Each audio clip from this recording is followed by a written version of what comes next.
Bonjour frères et sœurs, soyez les bienvenus ce matin dans votre église Vie Nouvelle de Ronsard. J'espère que vous allez bien. Et vous, frères et sœurs qui nous suivez depuis la page Facebook et YouTube, que le Seigneur ce matin vous bénisse, rencontre chacun de vos besoins et que ce matin nous puissions ensemble louer le Seigneur, bénir le Seigneur, nous laisser visiter par le Saint-Esprit. Est-ce que vous croyez que le Saint-Esprit peut bouleverser l'ordre des choses dans votre vie? Et est-ce que vous lui laissez cet accès, cette autorisation? Le Saint-Esprit, depuis qu'il est arrivé sur la terre, dans cette chambre haute, frères et sœurs, a fait des ravages extraordinaires. Extraordinaires. Est-ce que vous le croyez? Moi, je le crois, et nous le croyons de tout notre cœur. Le désir de nos cœurs dans cette église, c'est que ce matin, Saint-Esprit viens bouleverser ma vie. Saint-Esprit, viens me parler.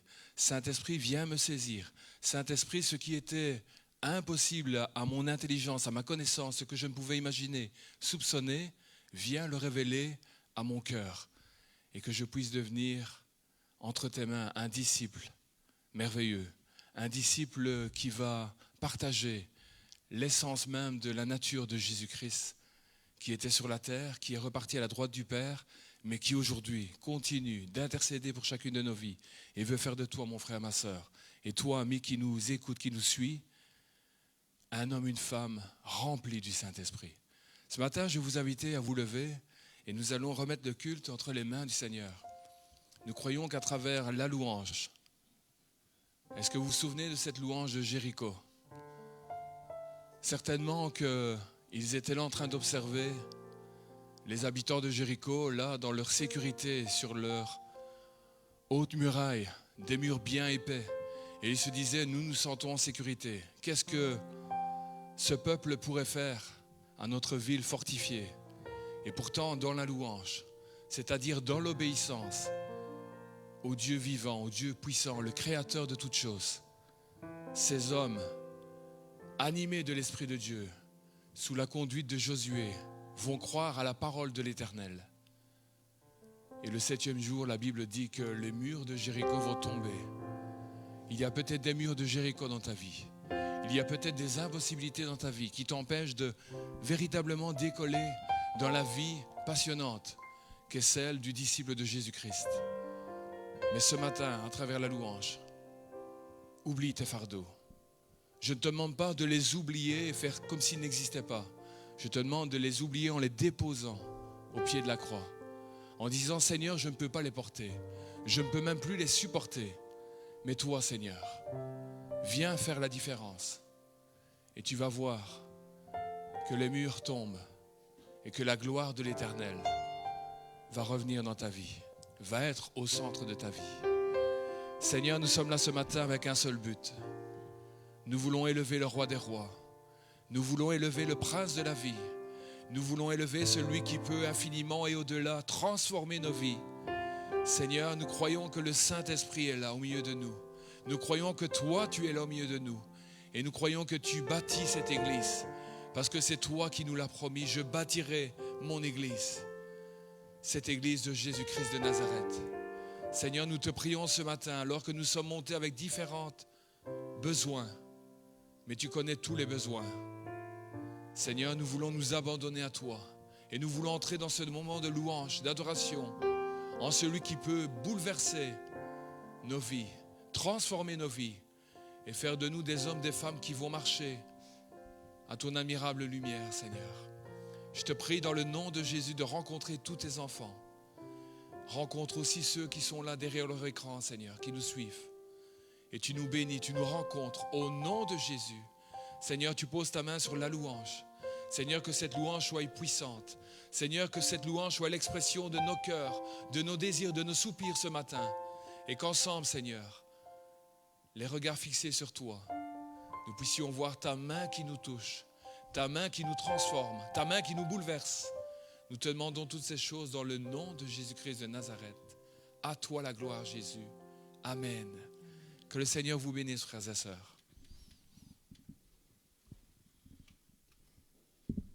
Bonjour à tous. Ça fait super plaisir de vous voir ce matin, en pleine forme, n'est-ce pas? Voilà, il y en a une au moins qui est en forme. Merci Dina. Alors, j'espère que vous êtes prêts à louer Dieu parce que c'est ce qu'on va faire maintenant. Donc, vous n'avez pas trop le choix, en fait. Vous savez, parfois, je réfléchis et je me dis, nous, les chrétiens, parfois, on est un peu bizarres. On est un petit peu bizarres. Parce que on fait parfois, en tout cas dans nos vies, comme si on était des vaincus. Comme si on avait perdu. On baisse les bras. Et on se dit, oh, c'est dur, la vie chrétienne, c'est dur. Oh, l'ennemi m'a encore attaqué. Ou bien, oh là là, pourquoi est-ce que je souffre autant? C'est pas possible d'être chrétien, franchement, c'est... Ou alors, purée, j'arriverai jamais à me sortir de là, c'est pas possible. Non, là, c'est vraiment trop dur. J'y arriverai jamais, jamais. Ou bien, j'arriverai jamais à combattre cette addiction, j'y arriverai jamais. En fait, parfois, je dis pas tout le temps et je dis pas tout le monde, mais si tu te retrouves là-dedans, parfois, tu as un esprit, en fait, enfin un esprit, tu te comportes comme si tu étais vaincu. C'est ça que je dis, on est bizarre parfois. Parce qu'on n'a pas compris. Qu'est-ce qu'on n'a pas compris? On n'a pas compris la victoire que Christ a acquise pour nous à la croix et au tombeau. Amen. On a un Dieu de victoire qui a remporté la victoire. Et ça, c'est déjà fait. La victoire, elle est accomplie. Vous savez, quand Christ était sur la croix, je pense que les hommes qui étaient devant lui, les gens qui étaient devant lui, et même les êtres spirituels dans les lieux célestes, ils se sont dit, c'est fini, il a perdu. Vous savez quoi? Jésus-Christ, il était en train de gagner. Amen. Jésus-Christ, sur la croix, il était en train de gagner. Il était en train de porter nos péchés. Il était en train de sauver une grande partie de l'humanité. Il était en train, et je vais lire le texte,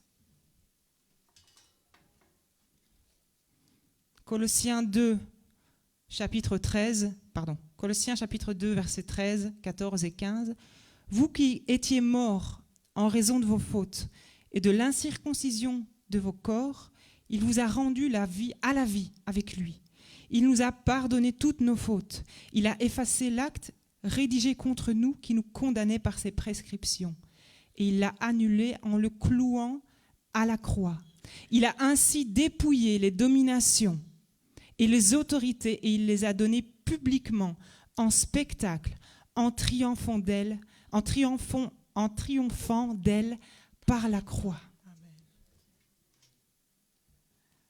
Je voudrais que tu dises à ton voisin ce matin, ton Dieu n'a jamais perdu aucun combat. Est-ce que tu peux dire ça à ton voisin ce matin? Ton Dieu n'a jamais perdu aucun combat. Sandrine, ton Dieu n'a jamais perdu aucun combat. Ok, et pour finir, je veux qu'on fasse un truc, je sais bien que je ne sais pas si on l'a déjà fait ici, mais voilà, je voudrais qu'on fasse un truc. Quand on est victorieux, quand tu regardes un match de foot, que ton équipe, elle gagne, qu'est-ce que tu fais? Ouais! Et tu cries, tu es content. Amen. Ton Dieu, c'est le Dieu de victoire. Amen. Je ne connais pas les combats dans ta vie. Dieu les connaît. Tu as peut-être l'impression que tu ne vas jamais sortir de ton combat. Mais à la fin, moi, je peux te promettre que Dieu, Jésus-Christ, il a remporté la victoire pour toi. Amen. Le combat contre la dépression, je ne sais pas, le combat contre l'anxiété, le combat contre la maladie, contre toutes les forces du mal, il l'a gagné. Amen. Il a eu la victoire. Amen. Amen. Et un truc terrible, excellent, c'est que Jésus, même la pire des défaites de l'être humain, c'est quoi? Mais la mort, c'est de vivre et puis de mourir et puis c'est fini. Ben même la mort, notre Dieu, il l'a vaincu. Amen. Amen. Ok. On va chanter un chant. Je ne sais pas si vous le connaissez.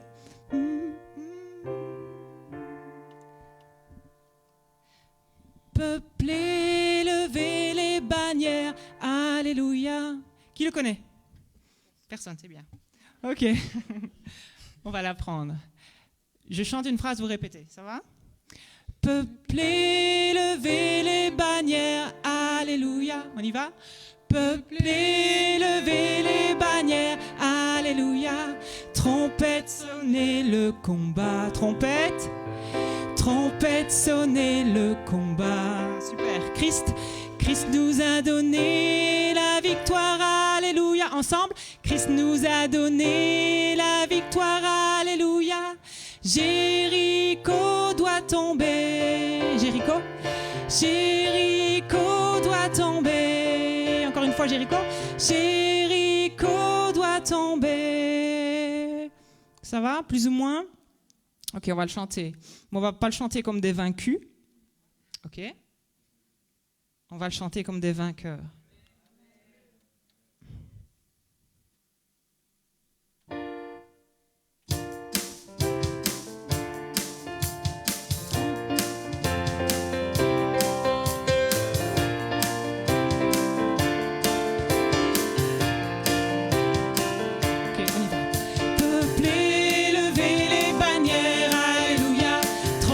Sonnez le combat.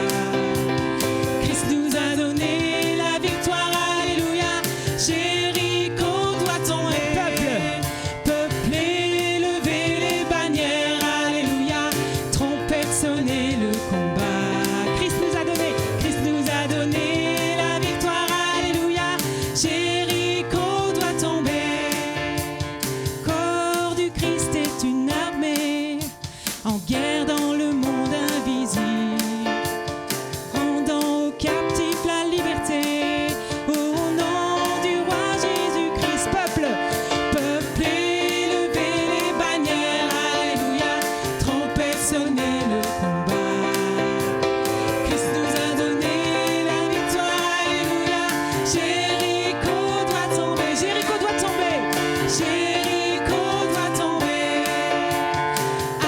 Annoncez Jésus crucifié, mort et ressuscité, contre les puissances des ténèbres, son nom nous fait triompher. Peuplez, levez les bannières, alléluia, trompette, sonnez le combat. Christ nous a donné la victoire, alléluia, Jéricho doit tomber. Encore une fois, peuplez, levez les bannières, alléluia, trompette, sonnez le combat. Christ nous a donné la victoire, alléluia, Jéricho doit tomber. Jéricho doit tomber. Jéricho doit tomber. Amen. Ok. Alors, puisqu'on est dans cette victoire, je veux qu'on continue dans cette victoire. Alors, il y en a qui ne sont pas encore tout à fait convaincus, mais ça va venir. Amen. Ok. Jéricho va tomber. Le Jéricho de ta vie va tomber parce que Christ a eu la victoire pour toi. Amen. On va chanter le chant Hosanna. Ouvrons les portes au roi, au Dieu de gloire. Lançons Amen. les cris de joie. Et là, je vais vous entendre. Hein. Ok? Les cris de joie. Vous l'avez montré tout à l'heure.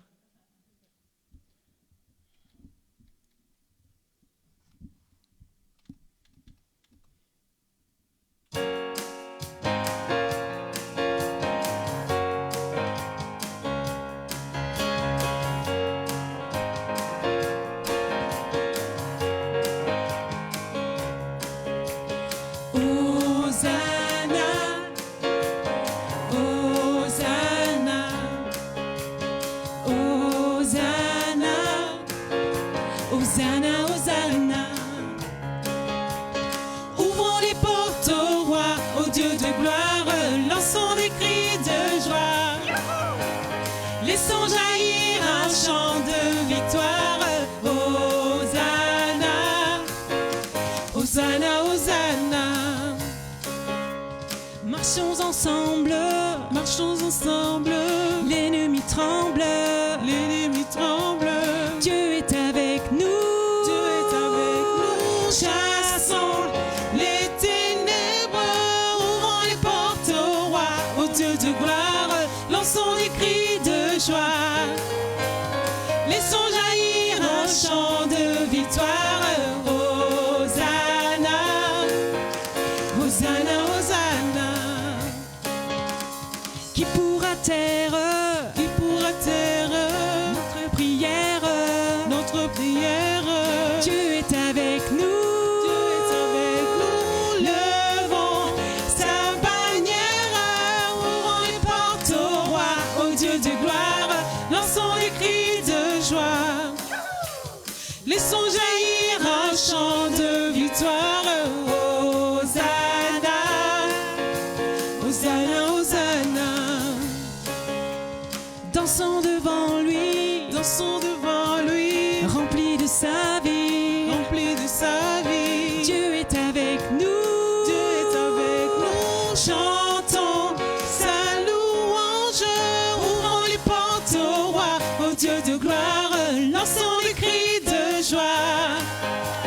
Laissons jaillir un chant de victoire.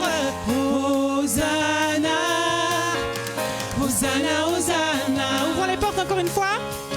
Ouvrons les portes au roi, au Dieu de gloire. Lançons des cris de joie. Laissons jaillir un chant de victoire. Hosanna, Hosanna, Hosanna. Hosanna, Hosanna, Hosanna, Hosanna, Hosanna, Hosanna. Amen. Seigneur, merci parce que tu es le Dieu de gloire. Seigneur, merci parce que tu es le Dieu de victoire. Seigneur, merci parce que tu n'as jamais perdu aucun combat, Seigneur.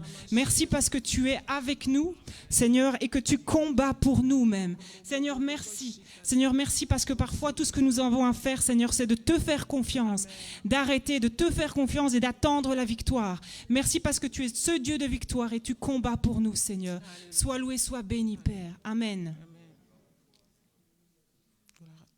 Amen. Tu peux élever ta voix ce matin.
Seigneur, tu me sens.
nous séparer.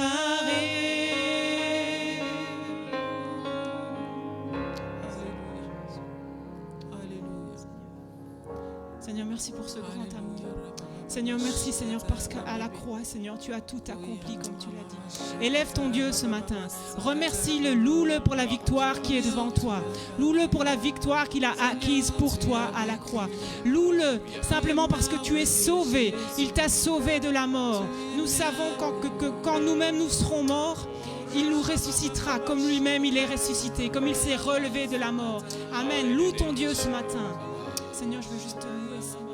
Alléluia. Seigneur, te louer parce que tu Oh, gloire à toi. Seigneur, te louer, Seigneur, parce que tu as tout. Oh, louons le Seigneur ensemble, frères et sœurs. Louons-le, contemplons-le. Contemplons le mot de victoire qu'il va crier à la croix de Golgotha. À la croix, il criera, tout est accompli. Et dans ce tout est accompli, mon frère, ma sœur, ami qui écoute ce matin, il y a de quoi se réjouir. Ce même Jésus dira, qui nous séparera de l'amour de Christ?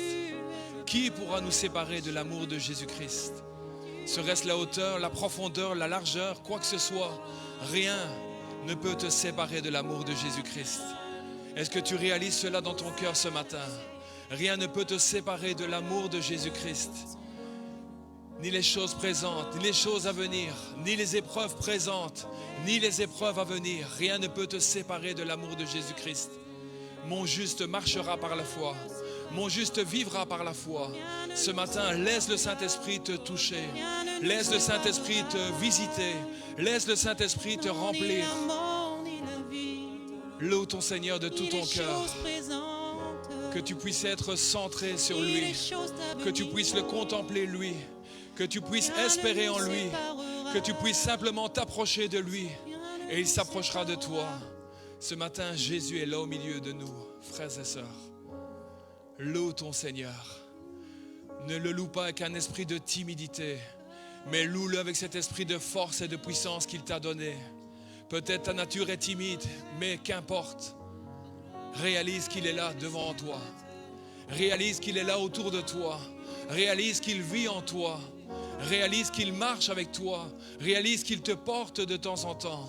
Il te relève et il espère se servir de toi sur la terre. Ce qu'il désire de toi, c'est que tu puisses être cet ambassadeur, cette ambassadrice de Jésus-Christ. C'est que tu puisses briller de plein feu pour son œuvre. Et il va faire éclater sa gloire en toi, à travers toi. Ensemble, frères et sœurs, louons le Seigneur un court instant. Tous ensemble. Seigneur, nous louons ta majesté. Seigneur, nous louons ta beauté. Seigneur, nous te louons, toi, le 3 fois saint. Nous te louons, toi, le roi des rois. Nous te louons, toi, le prince de la vie, Seigneur. Tout a été remis entre tes mains. Tout est remis tu es assis là à la droite du Père, Seigneur. Et rien ne peut te résister. Rien ne peut t'opposer. Rien ne peut te stopper. Les hommes ont mis ton corps dans un tombeau. Mais même ce corps, Seigneur, a été transformé, Seigneur, et est ressuscité le 3e jour. Oh Seigneur, comme devant tes disciples, Seigneur, tu es remonté à la droite du Père. Et un jour, Seigneur, les morts en Christ ressusciteront. Et nous, les vivants, nous irons à ta rencontre. Seigneur, c'est une vérité, c'est une certitude. Tu es la vie, Seigneur. Qui donc pourrait arrêter la vie, le prince de la vie? Toi, tu as les clés, Seigneur, du séjour des morts. Toi, Seigneur, tu es celui qui inscrit nos vies, ton nom, Seigneur, notre nom dans le livre de vie, Seigneur, et nous te louons. Le prince de paix.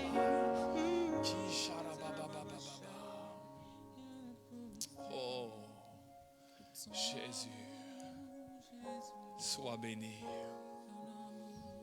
Oh, merci Seigneur. Merci Seigneur pour ce temps de louange. Merci Seigneur parce que ce matin, tu nous as préparé également un repas, Seigneur. Un repas spirituel afin de nourrir nos vies, afin de nous rencontrer à travers ta parole. Tu nous dis que ta parole a été faite chair et tu as été manifestée parmi les hommes. Et quelle gloire, Seigneur, ce matin, parce que tu veux nous partager à travers les dons, les ministères dons, les talents que tu as donnés à l'Église. Tu nous as donné un pasteur, Seigneur, et ce matin, à travers ton serviteur, tu veux nous parler. À travers ton serviteur, tu veux nous rencontrer. À travers ton serviteur, tu veux nous inviter à ta table, Seigneur, afin de nous parler de tes projets, afin de nous parler que tu es celui qui relève, afin de nous parler que tu es celui qui nous tient dans ta main, afin de nous rappeler, Seigneur, que ta parole, elle est vivante, elle est puissante, plus efficace qu'une épée à double tranchant. Ce matin, Seigneur, je te prie au nom de Jésus, non seulement de bénir ton serviteur, de le oindre d'une double onction, Seigneur. Donne-lui, Seigneur, cette grâce d'une double onction. Donne-lui de le remplir, Seigneur, et que cette onction retombe, rejaillisse sur nous, et que nous puissions être touchés, comme quand toi tu étais sur la terre. On disait de toi que jamais homme n'a parlé comme toi. Seigneur, parle à travers lui. Bénis-le au nom de Jésus, et bénis chacun d'entre nous. Nous nous attendons à toi, Jésus-Christ de Nazareth. Amen. Alléluia. Que le Seigneur vous bénisse, frères et sœurs. Que le Seigneur te bénisse, Franck. Merci. Merci à Samuel et merci à notre groupe de louanges. Bonjour à chacun et bonjour à chacune. Un plaisir de retrouver l'Église après quelques jours, quelques semaines de repos. Et j'espère que vous allez bien ce matin. Voilà. Alors je sais que c'est un peu tôt. Vous avez pu constater que nous sommes repartis sur un modèle de culte, tout simplement parce que les chrétiens reviennent à l'Église et vu que nous ne sommes pas encore sortis de cette situation qui est celle du Covid-19, du coronavirus, et comme annoncé, nous sommes repartis sur un schéma de culte parce que la capacité d'un culte a été largement dépassée. Mais je vous décerne ce matin, on va dire, une sorte de palme d'or parce que vous avez été les courageux, vous avez été ceux qui ont accepté de venir au premier culte. Alors, je ne sais pas si vous avez accepté ou si vous n'avez pas eu le choix, mais je vous décerne quand même cette palme d'or parce que de toute façon, au deuxième culte, les chrétiens seront plus nombreux, pratiquement le double de ce que nous sommes, mais je pense qu'au cours des semaines, cela va s'équilibrer. En tout cas, que Dieu vous bénisse. Ce qui semble être maintenant une exception, je pense, au fil des semaines et des mois, va devenir la règle. Ce matin, j'aimerais poser les bases de ce que je vais appeler la vision de notre Église. Au fil des semaines et des mois à venir, nous allons ensemble voir ce à quoi Dieu nous appelle, nous qui nous rassemblons ici dans cette ville de Rensart. Alors pourquoi c'est important de parler de vision, et je vais juste effleurer ça ce matin. Pourquoi c'est important de parler de vision? Parce que la Bible nous dit que lorsqu'il n'y a pas de vision, il y a confusion. Lorsqu'on ne sait pas pourquoi nous sommes ensemble, nous en sommes réduits, si vous voulez, à rentrer dans une certaine routine. Et ce matin, je vais commencer un enseignement, ou si vous voulez, une série d'enseignements qui va, si vous voulez, préparer la voie à la vision que Dieu attache à notre assemblée. Et quand je parle de vision, il ne faut pas que nous pensions que c'est quelque chose qui va s'afficher en grand, même si cela doit s'exprimer à un moment donné. Ce que je veux tout simplement dire, c'est ce à quoi Dieu nous appelle ensemble et de manière individuelle. Nous allons voir à partir de ce matin que lorsque nous lisons dans la Bible, dans la parole de Dieu, que l'Église est appelée à marcher d'une certaine manière, réduit au niveau de chacun d'entre nous, réduit au niveau individuel, c'est vraiment ce à quoi Dieu nous appelle. Et la prière de mon cœur et le désir de mon cœur, en tant que pasteur pour chacun d'entre vous, c'est que chacun nous puissions entrer dans l'appel de Dieu pour nos vies. Quand je parle d'appel, je ne parle pas de pastorat, je ne parle pas d'un ministère d'évangéliste ou que sais-je. Je parle tout simplement de vivre la réalité de l'Évangile. Je parle tout simplement du fait qu'il y ait une réalité, il y ait une vérité entre ce que nous lisons et ce que nous vivons. Aujourd'hui, force est de constater que lorsque nous lisons la Bible, on a l'impression... C'est un peu quand nous lisons un livre où nous lisons la pensée d'un auteur, c'est intéressant, mais ça reste dans la pensée de l'auteur, ce n'est pas ce que nous vivons. Ce matin, je vais poser les bases d'un enseignement qui va nous montrer que ce que nous lisons dans la Bible, c'est ce que Dieu veut que nous vivons. Ce que la Bible décrit comme la marche du chrétien, ça ne doit pas seulement rester au niveau slogan, ça ne doit pas seulement rester au niveau intellectuel, c'est quelque chose que chacun, nous sommes appelés à vivre. Et de manière terre à terre, de manière plus précise, ce que ça veut dire, c'est que quand je vous regarde ce matin, il y a plusieurs générations, ça veut dire que là où tu es, là, ce matin, assis, quelles que soient tes pensées, quel que soit ce que tu vis, quelle que soit ton aspiration, quel que soit ce qu'il y a devant toi demain, dans une semaine, dans un mois, le Seigneur veut faire partie de cela. Dieu a attaché une destinée à chaque jour de ta vie et Dieu veut faire partie de cela. Dieu veut que tu l'expérimentes au quotidien. Bon, continue à dire amen parce que, voilà, j'ai trouvé. Dieu veut que tu l'expérimentes au quotidien. Au cours des semaines et des mois passés, nous avons commencé par une thématique de la parole aux actes. Et s'il m'était permis de résumer cette phrase de la parole aux actes, je dirais que ce matin, notre sœur Sandrine nous a rappelé la réalité de la victoire de Jésus à la croix. Nous l'avons chanté, nous l'avons crié. De la parole aux actes, c'est le vivre. Ne pas seulement le chanter et le savoir de manière intellectuelle, ne pas seulement dire « j'ai la victoire en Christ », et lorsque on regarde dans ma vie, on a envie de dire « au fait, elle est où ta victoire ?» De la parole aux actes est une invitation à expérimenter Dieu au quotidien dans nos vies. C'est une prière que nous adressons à Dieu où nous voulons dire « Seigneur, nous voulons te voir ». Seigneur, tu dis dans ta parole que tu guéris les malades, nous voulons voir les guérisons. Seigneur, tu dis que tu parles, que tu diriges. Seigneur, tu dis que tu as un cœur pour les plus jeunes, tu as un cœur pour les familles, tu as des projets pour les personnes âgées. Seigneur, nous voulons vivre cela. La parole de Dieu donne tellement de promesses. Et les promesses ne sont pas faites pour nous attirer ou pour nous exalter, elles sont là pour que nous puissions les vivre. Et de la parole aux actes, c'est de dire, Seigneur, nous voulons vivre cela. Et la question qui est importante pour nous, c'est pourquoi est-ce que nous ne vivons pas ces choses ? Et j'aimerais déjà dire ce matin que tout ce que nous lisons dans la parole de Dieu, ce n'est pas un idéal, c'est la norme. Ce n'est pas un idéal. C'est la norme. Des réunions où nous recevons l'exaucement des prières, ce n'est pas un idéal, c'est la norme. Des réunions, avec le nombre que nous sommes ce matin, où des malades sont guéris, ce n'est pas un idéal, c'est la norme. Des réunions où des hommes et des femmes, des jeunes pleurent sur leurs péchés et se convertissent, ce n'est pas un idéal, c'est la norme. Des réunions où il y a des miracles, il y a des guérisons, il y a des délivrances, où nous voyons des démons chassés par la puissance du Saint-Esprit, ce n'est pas un idéal, c'est la norme. Amen. Et ce matin, j'aimerais poser les bases, et au cours des prochaines semaines, de ce qui va nous amener à cela, parce que ne pas vivre cela, c'est ne pas être l'Église. Ne pas vivre cela, c'est être réduit à être une sorte de club. C'est être réduit à ce que le culte du dimanche fasse partie d'un programme qui est figé dans nos agendas. Un peu comme, par exemple, certains vont au foot tous les dimanches matins, ou certains vont courir, ou certains font la grasse matinée.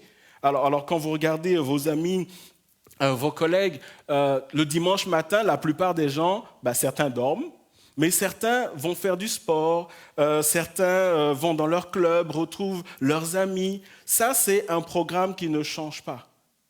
Et il ne faut pas que le culte du dimanche soit un point dans notre agenda et que ça reste à ce niveau. Ce n'est pas ce que Dieu nous appelle à faire.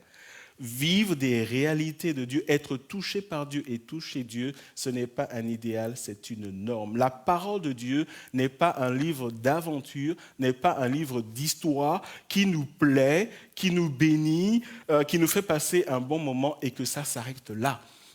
La parole de Dieu, elle est pratique parce que Dieu est vivant. Et de la parole aux actes, c'est cet appel pour dire, Seigneur, ce que tu dis que nous voulons vivre, nous voulons le vivre. Nous voulons que nos jeunes et nos ados soient motivés lorsqu'ils viennent à l'église parce qu'ils sont touchés par Dieu. Et lorsqu'ils rentrent chez eux, ils continuent à être touchés par Dieu. Nous voulons que des familles, des couples viennent en ce lieu et lorsqu'ils prennent le temps de venir, qu'ils soient visités et qu'ils soient touchés par Dieu. Plutôt qu'on en soit réduit à salutations, louanges, adoration, prédication, hors confinement, Sainte Seine, offrande, annonce, prière de clôture, communion fraternelle, à mardi prochain, et puis à vendredi prochain, et puis à dimanche ou à samedi, en fonction qu'il y ait réunion de jeunes ou des femmes. Aujourd'hui, nos réunions d'église en sont réduites à des programmes qui sont sans vie. Des programmes, il y a une sorte de routine. Et si nous sommes honnêtes ce matin, les uns avec les autres, quand nous venons, nous nous attendons à suivre un programme. Lorsque je lis la Bible, je vois que les chrétiens ne suivaient pas un programme, ils vivaient des choses avec Dieu. Ce que je veux vous dire ce matin, c'est que chacun d'entre vous, chacun d'entre nous, nous sommes tellement précieux aux yeux de Dieu que Dieu veut que nous vivions ce qu'il a prévu pour nous. Et en tant que pasteur, ma décision, ma prière, c'est que nous puissions entrer dans cette destinée. De la parole aux actes. Lorsque nous échangeons entre pasteurs, il y a un constat que nous avons fait au cours des dernières semaines, au cours des derniers mois. C'est que la crise du coronavirus a révélé quelque chose qui est pratiquement, j'ai envie de dire, identique dans toutes les assemblées. Ce que nous voyons, c'est que la crise du coronavirus a apporté généralement une sorte de refroidissement de la foi des chrétiens. Et lorsqu'on prend le temps d'y réfléchir, le constat est quand même interpellant. Le constat est le suivant. Pour beaucoup de chrétiens, le culte de dimanche en particulier, ou la réunion en assemblée, avec le temps, est devenue la vitrine, est devenue la réalité de leur foi. En d'autres termes, sans réunion, il n'y a plus de foi. Et le constat, c'est que cette crise a laissé beaucoup d'hommes, de femmes, beaucoup de familles sur le bord de la route. Pourquoi ? Parce que la foi, elle s'est bâtie sur le fait de venir en ce lieu, par exemple, si je parle de Ronsard. Et j'aimerais dire ce matin que nous venions en ce lieu ou pas, ne doit pas avoir d'influence sur notre foi. Parce que lorsque nous lisons la parole de Dieu, nous voyons que le fait que les chrétiens soient assemblés ou pas n'avait aucune influence sur leur foi. Le fait qu'ils soient ensemble ou pas n'arrêtait pas Dieu d'agir dans leur vie. Ils continuaient à expérimenter les choses que Dieu a prévues pour chacun d'entre eux. Et ce matin, j'aimerais dire que c'est dans cette dimension que nous voulons aller. Nous voulons passer de la théorie à la pratique. Et ma prière, c'est que chacun d'entre nous, nous soyons emportés dans ce mouvement de l'esprit, parce que, comme je l'ai dit, ne pas vivre ces choses, c'est ne pas vivre une vie chrétienne du tout. Une vie chrétienne, ce n'est pas quelque chose de statique, ce n'est pas quelque chose de vide, c'est quelque chose de riche, c'est quelque chose de vivant. Lorsque des chrétiens se rassemblent, Dieu agit. Aujourd'hui, je vous pose la question, où sont les témoignages ? Où sont les témoignages qui nous montrent que Dieu est vivant ? Imaginez, vous sortez et vous dites que vous adorez un Dieu vivant. Comment est-ce que ceux qui nous écoutent peuvent mesurer que Dieu est vivant ? Une des manières, c'est de voir Dieu agir dans nos vies, et c'est le rendu par des témoignages. Mais aujourd'hui, nous cherchons les témoignages. Une autre manière de le dire, quelle est notre motivation lorsque nous venons dans ces réunions, par exemple ? Alors oui, la joie de se voir, et c'est une bonne chose. Mais au-delà de cela, qu'est-ce qui nous fait lever chaque dimanche pour venir en ce lieu ? Nous voulons avoir des choses à dire. Nous voulons vraiment que Dieu nous bénisse, que Dieu nous touche, que Dieu se révèle à nous. Nous voulons que lorsque nous rentrons dans nos familles, après avoir mangé le dimanche, nous puissions nous asseoir et partager ce que Dieu nous a dit, partager ce que nous avons expérimenté, partager les visitations de Dieu dans nos vies. Nous voulons vivre des choses où nous avons tellement à raconter parce que Dieu agit dans nos vies. Et la question que je pose ce matin, où est Dieu dans nos vies ? Et je vous laisse quelques secondes pour vous poser cette question. Est-ce que Dieu est dans votre quotidien ? Pour ceux qui ont commencé l'école, qui vont commencer l'école, que ce soit l'école secondaire, que ce soit le primaire, que ce soit l'université. Est-ce que Dieu est dans vos études? Est-ce que dans votre quotidien à l'université, Dieu est là? Pour ceux qui travaillent, est-ce que Dieu est là? Pour ceux qui sont appelés au ministère, est-ce que Dieu est là? Est-ce que Dieu est dans votre famille? Est-ce que Dieu est dans vos projets? Est-ce qu'aujourd'hui, à part le fait de me dire Seigneur, merci pour la nuit, merci pour ta protection, au-delà de ces choses qui sont vraies, mais au-delà de ces choses génériques où nous disons merci Seigneur pour ta grâce, je suis en vie, je mange, je suis sorti, je suis rentré, tu m'as protégé. Ce sont des réalités, est-ce que vous me suivez? Ce sont des réalités, mais est-ce qu'il y a plus? Est-ce que nous sommes en mesure de dire plus ce matin? Est-ce que vous me suivez? Est-ce que nous pouvons mettre sur la table autre chose que la même nourriture? Est-ce que nous pouvons dire, à part des frites et un beau steak, il y a aussi des légumes, il y a d'autres choses? Est-ce que nous pouvons varier les mets que nous mettons sur nos tables au quotidien? J'aimerais dire ce matin que c'est ce que Dieu nous appelle à vivre. De la parole aux actes, c'est une thématique que nous avons déjà vue sous plusieurs aspects lorsque nous avons regardé la vie des premiers chrétiens, ce qu'on appelle l'Église primitive. Rappelez-vous, nous avons parlé de plusieurs clés.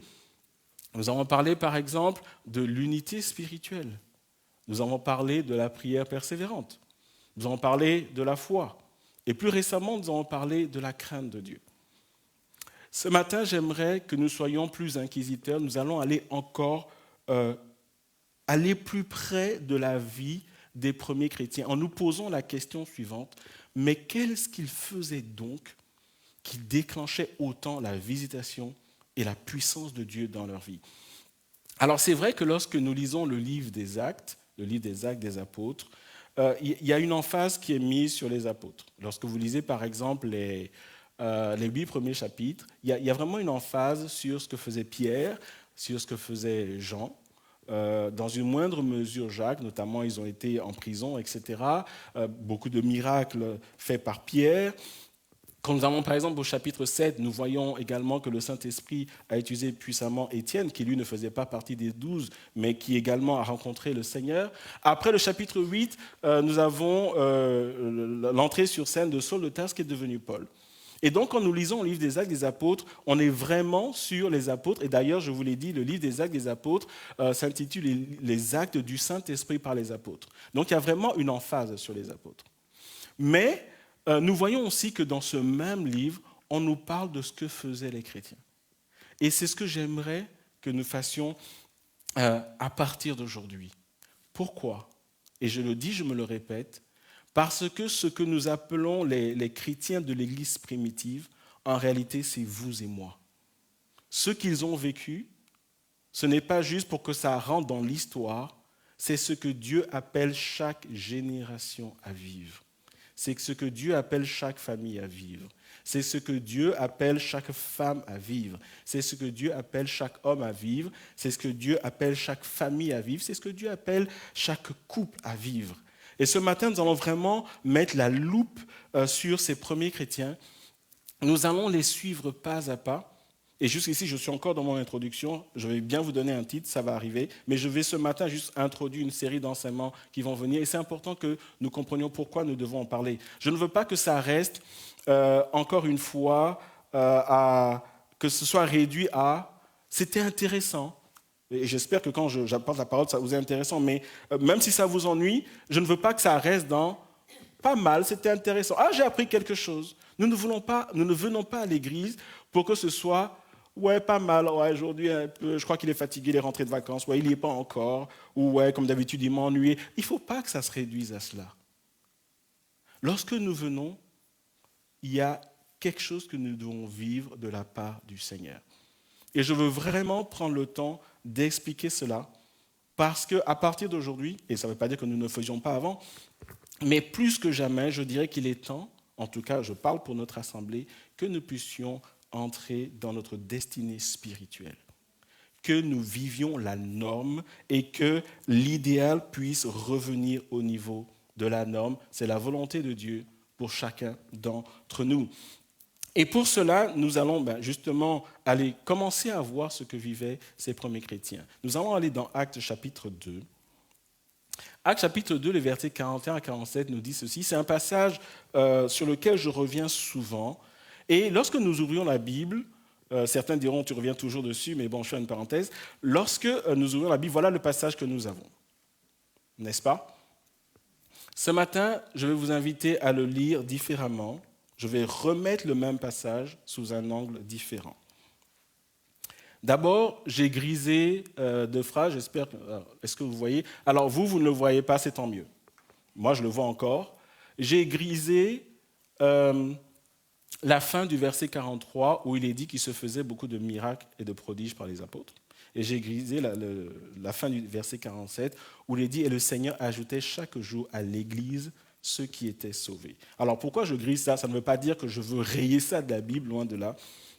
Mais je veux juste dire que nous mettons souvent l'emphase là-dessus. J'aimerais que nous mettions l'emphase sur autre chose. Et je vous invite à voir ce que vivaient les premiers chrétiens. Et vous voyez que dans le titre de cette diapo, j'ai barré premier. Ça ne veut pas dire que ce n'est pas les premiers chrétiens. Mais le message que j'aimerais partager, c'est que ce que nous lisons, ça doit être ce que nous vivons. Oui, il s'agissait des premiers chrétiens, mais je veux dire ce matin qu'il s'agit de ce que doivent vivre les chrétiens. Et si quelqu'un dit « je suis chrétien », alors l'invitation que Dieu nous donne ce matin, c'est de vivre ces réalités-là. Quand nous lisons cela, nous voyons déjà que, et dans le verset 41, nous voyons l'omniprésence du baptême d'eau par immersion. Et au-delà de simplement lire « baptiser », j'aimerais que ce matin nous comprenions que lorsque nous donnons nos vies à Jésus, lorsque quelqu'un vit quelque chose avec le Seigneur, la première chose qu'il souhaite faire, c'est de le faire savoir. Il se positionne par un témoignage public. Aujourd'hui, nous en sommes réduits à pleurer après les baptêmes. Nos églises sont remplies de chrétiens qui sont des chrétiens de longue date, mais qui n'ont toujours pas décidé s'ils devaient se faire baptiser ou pas. Et la question c'est, ont-ils vraiment vécu quelque chose? Alors je ne suis pas en train de dire qu'il faut faire des baptêmes à la clé. Et d'ailleurs avec cette situation, c'est un peu compliqué selon les directives que nous avons reçues. Comprenez-moi bien, mon message n'est pas de dire que pour la forme, je veux qu'on mette le maximum de personnes dans l'eau. Pas du tout. Mais ce que je suis en train de dire, c'est que lorsque nous avons vécu quelque chose avec Dieu, comment ça se fait qu'après des années, nous n'avons pas encore pris la décision de passer par les eaux du baptême? L'enseignement de la parole de Dieu nous dit que ce qui découle d'une conversion authentique, c'est une proclamation publique qui va témoigner du fait qu'il y a une séparation nette entre ce que nous vivions et ce que nous sommes devenus. Le baptême par immersion, le verset 42, nous voyons qu'il y avait ce désir chez les premiers chrétiens, et donc ce désir auquel nous nous sommes appelés de grandir dans la foi, dans la connaissance de la parole de Dieu. Et à l'époque, ils n'avaient pas la Bible que nous avons, ils avaient ce qu'ils appelaient la loi, que nous comprenons aujourd'hui comme étant l'Ancien Testament. Et nous voyons que les apôtres ayant vécu avec Jésus, ces chrétiens prenaient le temps de recevoir les enseignements que Jésus avait laissés aux apôtres, et ce que les apôtres avaient compris de ce que Jésus leur avait dit. Et pour nous, aujourd'hui, ça veut dire de grandir dans la connaissance de la parole de Dieu. Nous voyons aussi qu'il y avait une croissance dans la vie de prière. Et pourquoi je parle du mot croissance? Parce qu'il y a le mot persévérer, qui nous montre que ce n'est pas quelque chose qui faisait one shot, mais c'est quelque chose qui était là, avec lequel il grandissait. Et la question que je nous pose ce matin, c'est quelle est la place de la prière et de la parole dans nos vies? Et je ne parle pas du fait, comme certains sont très disciplinés, le fait de le lire chaque jour, ce qui est une bonne chose, le fait de prier chaque jour, ce qui est une bonne chose, mais je parle du fait de lire, de prier et de vivre des choses liées à la prière que nous adressons à Dieu et à ce que nous lisons dans la parole de Dieu. Le fait d'être transformé, le fait de grandir et de nous approcher encore plus de Dieu. Lorsque nous allons au verset 44, nous voyons qu'il y avait ce désir pour les chrétiens d'être ensemble, que ce soit dans ce lieu, que ce soit des moments. Et si je ramène ça aujourd'hui en 2020, c'est, je ne sais pas moi, nous sommes 10 dans la même société, et bien sur le temps de midi, parfois, nous prenons du temps pour prier ensemble. Aujourd'hui, nous avons des chrétiens qui sont ensemble dans la même société, qui se voient le dimanche, Et une fois au boulot, salut, ça va, Dieu te bénisse, et puis voilà, il n'y a rien qui se passe.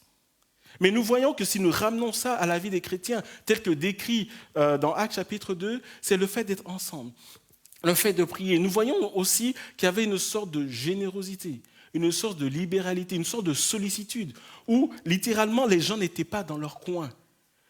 Les besoins des gens étaient rencontrés. Aujourd'hui, quand nous regardons nos églises, des gens peuvent mourir au milieu de nous littéralement, sans que nous ne soyons au courant. La société dans laquelle nous vivons appelle cela la vie privée. Et oui, il faut protéger la vie privée, mais nous en sommes tellement dans nos vies privées que nous ne savons rien des autres. Nous ne prions pas les uns pour les autres. Des gens viennent avec des besoins et repartent le cœur rempli de tristesse sans que nous ne sachions ce qui leur arrive. Des gens meurent littéralement au milieu de nous. Et la parole de Dieu nous dit que lorsque nous sommes en Christ, nous devons avoir un cœur pour les autres. Manifester de l'amour, prier les uns pour les autres, sans être à la fois être intrusif, nous intéresser les uns aux autres. Ne pas être dans une situation où nous apprenons comme ça un décès. Ah oui, mais il était malade depuis longtemps. Ah bon, personne ne savait. Comment ça se fait? Ce n'est pas ça le modèle de l'Église. Nous voyons qu'il y avait une joie, une simplicité de cœur. Nous voyons qu'il y avait la louange, verset 47. Des louanges étaient spontanément montées vers Dieu. Et nous voyons un autre point important, le peuple trouvait grâce auprès les chrétiens trouvaient grâce auprès de tout le peuple.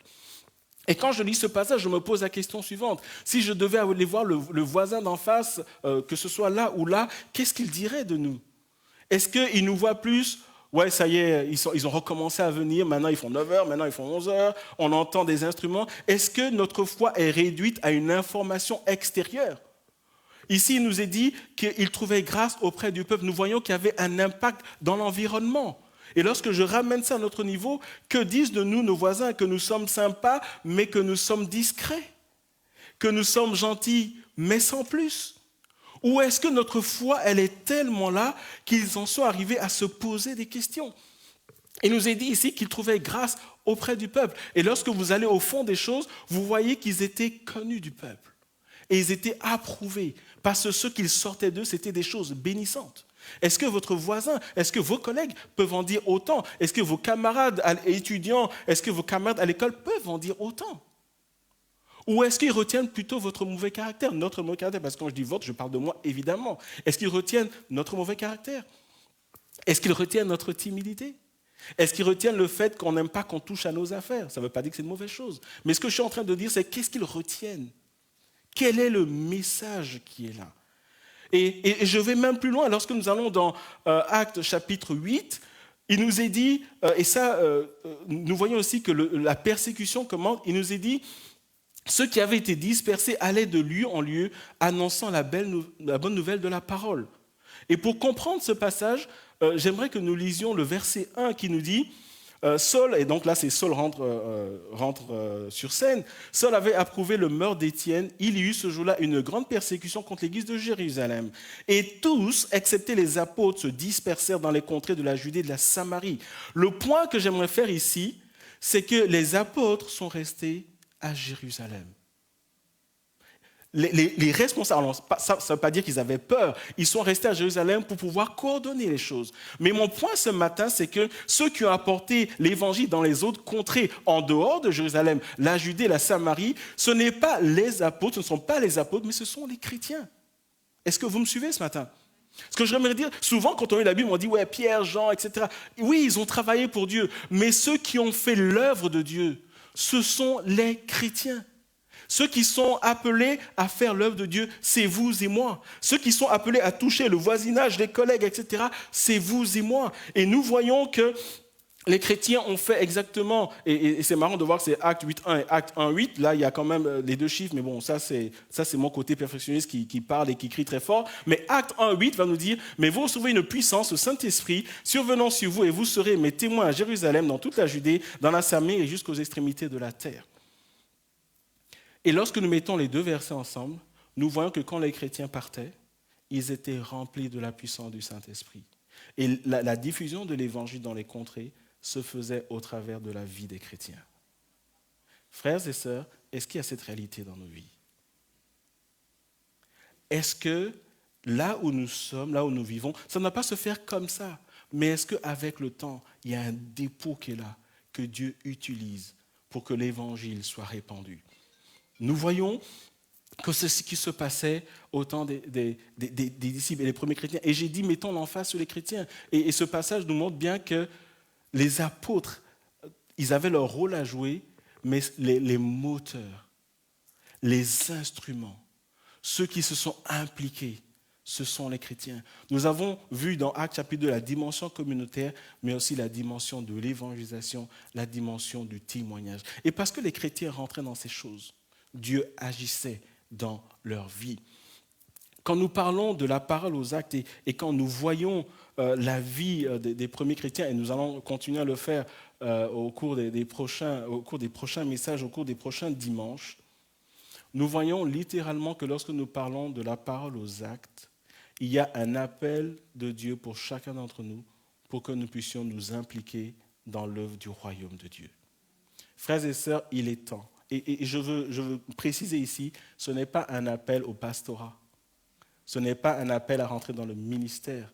Même si nous avons besoin de ministres de Dieu, des membres de notre assemblée se lèvent pour servir Dieu. Gloire à Dieu pour ça, nous en avons besoin. Mais je ne vous appelle pas ce matin, si Dieu ne vous appelle pas, moi je ne vous appelle pas à tout abandonner et à rentrer dans le ministère. Ce n'est pas quelque chose qui s'improvise. Mais c'est plutôt un appel à participer à ce que Dieu est en train de faire. Parce que c'est alors que nous vivrons ce que Dieu veut nous faire. Et pour être clair, je m'adresse par exemple aux jeunes parmi nous. Je vous appelle ce matin, sur l'autorité de la parole de Dieu, à vous sentir concernés par ce que Dieu est en train de faire. C'est alors que vous vivrez ce que Dieu a prévu pour vous. Je m'adresse aux familles, je m'adresse à ceux qui travaillent. Je vous invite ce matin à vous lever et à entrer dans l'œuvre du royaume. C'est alors que vous vivrez de grandes choses avec Dieu. Matthieu chapitre 6, verset 33 dit « Cherchez d'abord le royaume de Dieu et sa justice, et toutes les choses vous seront données en plus. » Ce matin, j'aimerais redonner ce verset de la manière suivante. Vos besoins, vos attentes, vos alarmes, vos cris, vos attentes, vos peines, vos limites, etc., Dieu les connaît. Dieu veut s'en charger. Ce que Dieu vous appelle à faire pendant qu'il s'occupe de vous, c'est de s'occuper de son royaume. Et alors, nous vivrons des choses avec Dieu. Je le dis, vivre des choses avec Dieu, ce n'est pas un idéal, c'est la norme. Je veux que dans cette assemblée, les jeunes viennent avec des témoignages. Que des familles vivent des choses lorsqu'elles prient ensemble à la maison. Que lorsqu'il y a un culte de famille, même lorsque c'est un verset qu'on lit, lorsqu'on élève la louange, que le Saint-Esprit se manifeste. Je veux entendre des témoignages où il y a eu des baptêmes du Saint-Esprit, pas seulement quand nous avons imposé les mains ici, mais parce que Dieu agit, parce que Dieu est partout, parce que Dieu n'est pas limité. Ce matin, je veux que nous commencions à prier pour que Dieu se saisisse de nous comme jamais auparavant et que nous puissions enfin entrer dans la norme de Dieu. Lorsque nous lisons le livre des Actes des Apôtres, et en particulier, je l'ai dit, quand nous regardons la vie des premiers chrétiens, ce que nous voyons, c'est qu'ils étaient des ouvriers avec Dieu. Et je nous invite à lire ce passage, 1 Corinthiens chapitre 3, versets 5 à 10. Qu'est-ce donc qu'Apollos? Qu'est-ce que Paul? Des serviteurs par les moyens desquels vous avez cru, selon que le Seigneur l'a donné à chacun. Je vous donne rapidement le contexte. Paul écrit cette lettre à l'église de Corinthe parce qu'il y avait des sortes de clans qui se formaient. Oui, moi j'aime mieux Paul, moi j'aime mieux Apollos, ouais, lui il prêche mieux, oui j'aime mieux son style, etc. Et il y avait une sorte de division qui ne disait pas son nom, qui s'installait. Et Paul leur écrit, il me dit, mais c'est n'importe quoi ce que vous dites. Et il leur dit, verset 6, « J'ai planté Apollos à Orèse, mais Dieu a fait croître. » Donc l'emphase, c'est Dieu. En sorte que ce n'est pas celui qui plante qui est quelque chose, ni celui qui arrose, mais Dieu qui fait croître. Donc c'est un appel à dire, laissez tomber les hommes, focalisez-vous sur Dieu. Verset 8, « Celui qui plante et celui qui arrose sont égaux, et chacun recevra sa propre récompense selon son propre travail. » Et le verset 9, qui doit attirer notre attention ce matin, « Car nous sommes ouvriers avec Dieu. Vous êtes le champ de Dieu, l'édifice de Dieu. Selon la grâce de Dieu qui m'a été donnée, j'ai posé le fondement comme un sage architecte et un autre bâtit dessus, mais chacun prenne garde à la manière dont il bâtisse dessus. » Le verset 9, nous sommes ouvriers avec Dieu. Frères et sœurs, c'est la clé, c'est le secret, c'est la révélation de la parole de Dieu pour chacun d'entre nous. Nous sommes ouvriers Remarquez, pas de Dieu, avec Dieu. Dieu travaille et nous nous impliquons avec lui.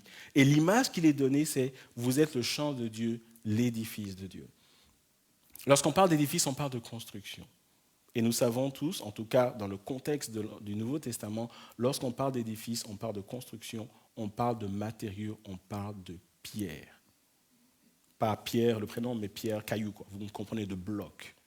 Et nous allons voir dans cette série d'enseignements qu'un enseignement clé, une image clé que la parole de Dieu utilise pour parler de la manière dont nous sommes ouvriers avec Dieu, c'est le fait de participer à la construction avec Dieu. Ce que Dieu est en train de faire, implique-toi, lève-toi, rentre dans les choses du royaume de Dieu et alors tu verras Dieu se manifester puissamment dans ta vie. Et parce que nous allons rester avec cette image d'édifice et de construction, j'ai enfin intitulé mon message, je vous donne enfin le titre du message, c'était une longue introduction, mais elle était nécessaire pour la série d'enseignements que nous allons avoir dans les prochaines semaines. J'ai intitulé mon message « Pierre vivante ». Dieu t'appelle une pierre vivante. Et nous allons voir ce que ça signifie pour un jeune. Est-ce que quelqu'un a 12 ans ici? Parce que les moins, voilà. Est-ce que quelqu'un a 13 ans, 14 ans, 15 ans, 16, 17, 18, 19, 20? Est-ce que quelqu'un a entre 20 et 30 ans ici? Est-ce que quelqu'un a entre 30 et 40? 40 et 50? 50 et 60? Là, c'est 60 et 70, 70 et 80. Pourquoi je m'amuse à faire ça? J'aimerais juste vous dire que, indépendamment de votre âge, de votre situation, Dieu vous appelle une pierre vivante. Dieu nous appelle des pierres vivantes. Et nous allons voir au fil des semaines ce qu'est une pierre vivante, ou mieux, qui est une pierre vivante. Nous allons voir que la parole de Dieu donne des critères bien clairs. Nous allons voir dans la pensée de l'apôtre Pierre, et le verset de base sur 1 Pierre chapitre 2, verset 5, « Et vous-même, comme des pierres vivantes, édifiez-vous pour former une maison spirituelle, un saint sacerdoce, afin d'offrir des victimes spirituelles agréables à Dieu par Jésus-Christ. » Nous allons voir ce qui est une pierre vivante. Nous allons voir ce que signifie victime spirituelle. Nous allons voir ce que ça signifie être agréable à Dieu par Jésus-Christ. Et je peux déjà vous dire que lorsqu'on est agréable à Dieu par Jésus-Christ, il y a une libération de la puissance de Dieu dans nos vies. Ce qui est important ici, ce n'est pas tellement le résultat, parce que Dieu s'occupe du résultat, et toutes ces choses vous seront données en plus. Mais le focus ici, c'est « Seigneur, tu m'appelles une pierre vivante. À quoi m'appelles-tu? Qu'est-ce que je dois comprendre? Qu'est-ce que je dois saisir? Vers quoi je dois aller? Qu'est-ce que je dois mettre en place? Qu'est-ce que je dois changer dans ma vie afin de vivre la réalité de l'Évangile, ce que tu promets pour moi? » Frères et sœurs, je mets ici les bases de ce qui va nous amener dans la vision de notre Église. Je mets ici les bases du fait que nous ne voulons plus regarder la parole de Dieu comme un idéal. Nous voulons que ce soit la norme. Nous ne voulons plus entendre les témoignages d'ailleurs ou de 1800, je ne sais pas combien. Nous ne voulons pas nous réduire à lire des livres chrétiens. « Oh ouais, c'était bien, je veux vivre cela. » Nous voulons le vivre. Je ne sais pas pour vous, mais en ce qui me concerne, je veux le vivre. Quand je prie à Dieu, je dis « Seigneur, je ne me satisfais pas des choses au rabais parce que tu n'es pas un Dieu de rabais. Je veux vivre une réalité, c'est ma prière pour chacun d'entre vous. C'est dans cet esprit que nous allons continuer à nous réunir en ce lieu. Et nous n'allons pas rester en ce lieu, nous allons nous étendre par la grâce de Dieu. Pas parce que nous sommes meilleurs que les autres, mais parce que c'est ce à quoi Dieu nous appelle. Et je vais arrêter mon message ici, parce qu'il est temps que je m'arrête. Je pose les bases aujourd'hui et dimanche prochain, nous allons voir qui est une pierre vivante selon la pensée biblique et comment nous pouvons devenir ces pierres vivantes. Nous allons prier ce matin.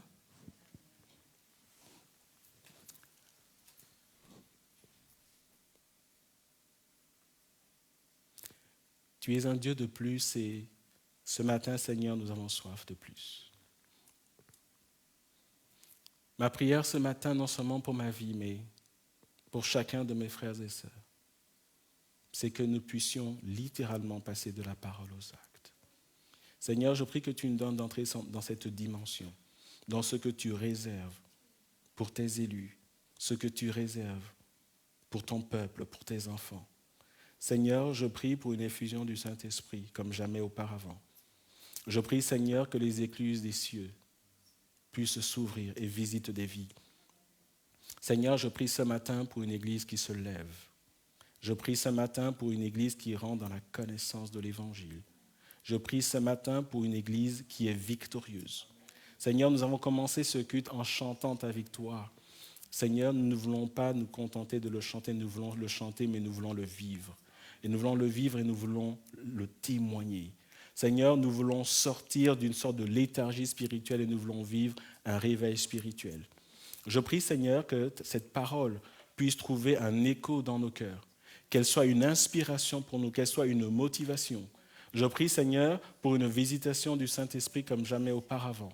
Seigneur, je veux proclamer un réveil dans notre assemblée, dans nos vies, dans le nom de Jésus-Christ de Nazareth.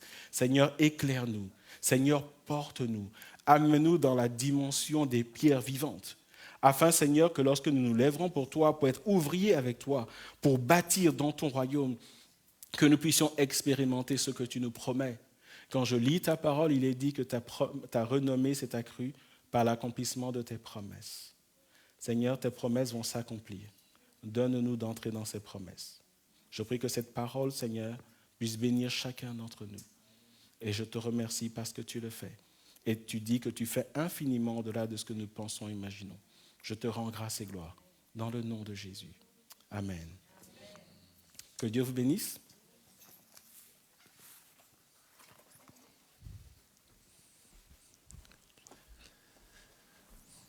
Amen. Gloire à Dieu. Merci pour la parole, Pasteur Franck. Le Seigneur te bénisse. Oui, frères et sœurs, nous avons un beau bâtiment. Est-ce que vous ne trouvez pas? Bientôt 3 ans. Mais c'est vrai que ce que nous devons faire, frères et sœurs, tous les jours, ce n'est pas nous dire simplement, Seigneur, merci pour ce bâtiment, ou entendre dire de ce bâtiment, waouh, quel beau bâtiment est mis là au service de l'Église. Mais que cela puisse être effacé, la beauté du bâtiment.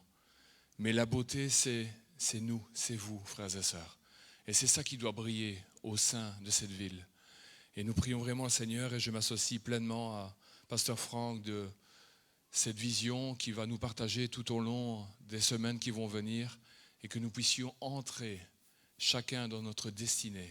Dieu ne nous a pas destinés à nous rassembler dimanche après dimanche, ou même en semaine, pour nous enorgueillir peut-être de l'enseignement. Pour certains, voilà, on va gonfler. Non.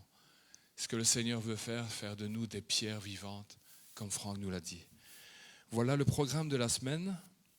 Alors mardi, beaucoup d'entre nous attendaient peut-être la première partie du pasteur Michael Williams sur le coronavirus. Malheureusement, il n'y a pas eu de première partie, étant donné que nous avons bel et bien enregistré, mais il y a eu un problème technique. Les enregistrements sont là, mais malheureusement, le son n'est pas sorti de ces enregistrements. Donc nous nous en excusons. Nous sommes en train de retravailler à cela avec le pasteur Michael Williams, avec lequel nous allons de nouveau tourner donc, ces 3 séries. Et à partir du mardi 15 septembre, nous serons donc au rendez-vous pour cette première partie d'études bibliques. En attendant que nous puissions prier pour le pasteur Michael Williams, que le Seigneur le bénisse. Et à votre disposition, l'équipe de la Creative Team a mis toute la bibliothèque. Vous n'avez qu'à cliquer sur la page Facebook, YouTube, et vous avez accès à tout ce qui a déjà été mis et posté sur le réseau Famille Vie Nouvelle de Ransard. Dimanche prochain, ce sera notre culte à 9h, premier culte à 9h en présentiel et en live, et le deuxième culte à 11h. À propos des calendriers, nous avions proposé donc des calendriers, Rachel nous en avait parlé, les calendriers. Merci de vous inscrire ou de prendre des renseignements par rapport à ces calendriers, de pouvoir les commander auprès de Nadine. Si vous n'avez pas le numéro de téléphone de Nadine, vous appelez le secrétariat et vous allez tomber sur Rachel qui vous mettra en rapport par rapport à cela, ou alors envoyez par mail vos demandes. Ne le faites pas en sortant de l'église, s'il vous plaît, à cause de la distanciation sociale que nous devons respecter. Nous ne pouvons pas prendre les commandes sur ce lieu en ce moment précis. Voilà. Pour les inscriptions, continuez. Vous devenez vraiment des élèves, des frères et sœurs bien disciplinés, et nous remercions vraiment le Seigneur. Dès que vous recevez le mail d'inscription, profitez, inscrivez-vous. Vous avez maintenant la possibilité de vous inscrire soit au culte de 9h, soit au culte de 11h. Et s'il y a lieu de répartir, nous ferons la répartition, si besoin est, et que le Seigneur puisse vous bénir, puisse vous faire du bien, frères et sœurs. Voilà pour les annonces. Tout, voilà, vous avez, ici est affiché donc numéro de téléphone, vous avez l'adresse mail pour les réservations de calendrier et vous avez le numéro de compte bancaire si vous voulez faire dîme ou offrande. Vous avez également cette possibilité à la sortie, soit sortie principale de cette église ou soit à la sortie de secours, deuxième sortie. Il y a des boîtes qui ont été mises à votre disposition et que le Seigneur vraiment puisse bénir son église. Voilà, est-ce que vous êtes d'accord que nous puissions nous lever, nous allons clôturer ce culte par la prière. Seigneur, nous te disons merci pour ce temps, Seigneur, que nous avons passé ensemble, Seigneur, sous ton saint regard. Temps où tu nous as bénis, tant de louanges, tant d'adoration, tant de prières, et tant où nous avons écouté ta parole, Seigneur. Nous allons rentrer dans nos demeures, Seigneur. Mais nous te disons merci parce que toi, tu demeures à nos côtés. Seigneur, tu vas prendre soin de chacun de tes enfants tout au long de cette semaine. Tu vas les garder, les protéger, Seigneur. Et à travers chacune de nos vies, Seigneur, tu vas te révéler, tu vas te glorifier, Seigneur. Tu veux te servir de chacun d'entre nous afin que nous puissions être des témoins de ce que tu es capable de faire dans chacune de nos vies. Tu nous bénis et tu nous ramènes dans nos demeures, Seigneur. Nous voulons te dire merci également, Seigneur, pour les offrandes, Seigneur. Merci pour les dîmes, Seigneur. Merci pour tout ce que tu fais au milieu de cette église, Seigneur, au milieu de cette ville, Seigneur, et que nous puissions être des enfants, Seigneur, obéissants à ta parole. Garde-nous dans le nom de Jésus-Christ de Nazareth. Nous voulons remettre également, Seigneur, s'il y a des malades parmi nous, Seigneur, s'il y a des malades là derrière les écrans, Seigneur, qui sont là, des frères, des sœurs, des personnes âgées, Seigneur, nous voulons également penser à eux, Seigneur, que tu puisses poser ta main sur chacun d'eux, Seigneur, là où ils sont en ce moment, Seigneur. Nous croyons dans le nom de Jésus, dans la puissance du nom de Jésus-Christ de Nazareth. Tu les guéris, Seigneur, maintenant. Tu les rencontres maintenant. Tu les soulages maintenant. Tu les bénis et tu les gardes dans le nom de Jésus. À ton nom la gloire. Amen. Que le Seigneur vous bénisse, frères et sœurs. Et nous vous donnons rendez-vous dimanche prochain pour notre live dès 9h du matin. Un bon dimanche et à bientôt.